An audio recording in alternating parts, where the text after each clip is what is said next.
at Naples' hotel lobby as the man with her gunned down a man in the elevator, the assault on the United States, the stench of the ship burning in the darkness, that F-14 flight with Jake Grafton. He found himself gripping the arms of the seat as all the emotions came flooding back. What is she doing here? Who has she come to kill? Come on, he whispered to Rita. I want to go home. Now? She was incredulous. Yes, now. He stood. Rita collected her purse and rose, then preceded him toward the aisle, muttering excuses as she clambered past knees and feet. In the aisle, he took her elbow as she walked toward the lobby. He glanced toward where Judith Farrell was sitting, but couldn't spot her. Are you feeling okay? Rita asked. I'll explain later. The lobby was empty. He led Rita to the cloakroom and fished in his shirt pocket for the claim check. The girl went to fetch the umbrella. He extracted $2 from his wallet and dropped them into the tip jar, then wiped the perspiration from his forehead with his hand. The girl returned with the umbrella and handed it across the Dutch door counter.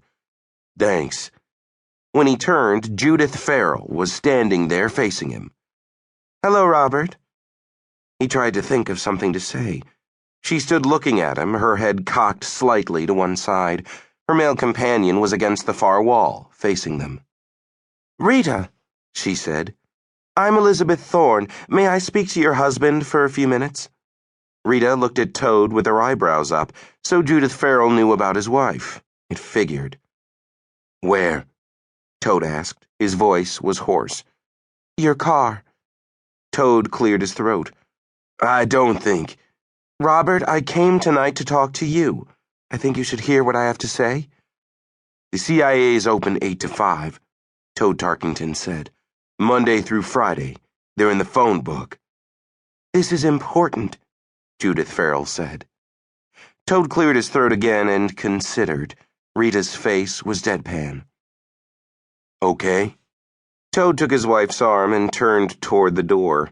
The man against the wall watched the three of them go and made no move to follow. They walked in silence across the parking lot. The rain had stopped, but there were still puddles. Toad unlocked the car doors and told Farrell, You sit up front. Rita, hop in the back seat, please.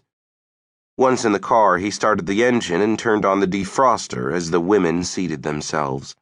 Then he reached over and grabbed Judith Farrell's purse. Farrell didn't react, but Rita started.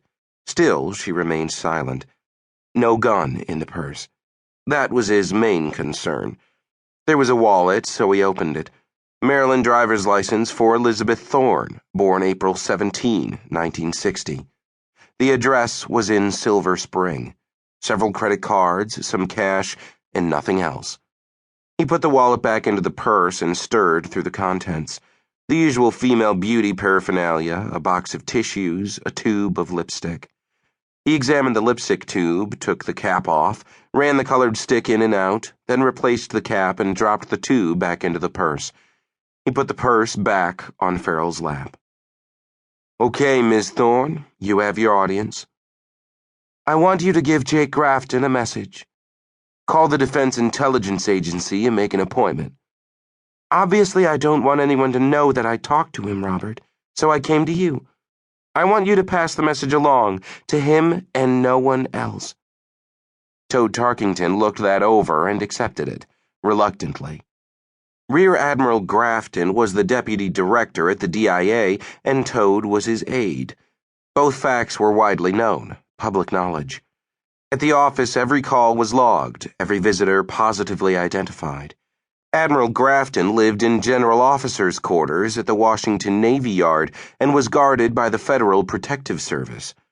While it would be easy enough for a professional to slip through the protective cordon, doing so would require the Admiral either to report the conversation to his superiors or violate the security regulations. Presumably this way it would be up to the Admiral to decide if this conversation had to be reported, a faint distinction that didn't seem all that clear to Toad. Rita and I will know. You won't tell anyone. You're both naval officers. That was also true. Rita was an instructor at the Navy's test pilot school.